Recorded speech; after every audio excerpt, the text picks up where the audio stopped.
એટલે કેવો માણસ છો, વારે વારે ગાડીમાં પેટ્રોલ પૂરું થઈ જાય, ગાડીમાં પેટ્રોલ તો રાખતો હોય. પૈસા દીધા કોઈ દી પેટ્રોલ ના. જો ભાઈ સામે ગાડી પડી, કોઈ નથી આજુબાજુ, હાલ પેટ્રોલ કાઢી લેવી. એવું નો કરાય. હવે તને શું ખબર પડે, શાંતિ રાખ.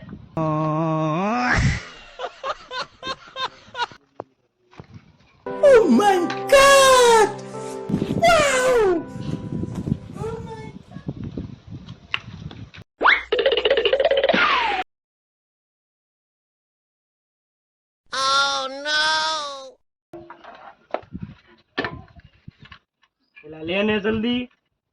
તો કેવો ઓલો ગાડી વાળો આવ્યો, હમણાં ખબર પડી જાય. કાઈ નો થાય.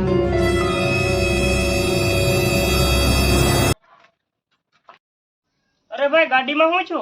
કાઈ નહીં એલા ભાઈ, જોને પેટ્રોલ પંપ વાળાએ પેટ્રોલ ની જગ્યાએ ડીઝલ નાખી દીધું, ગાડી હાલવી જોવે.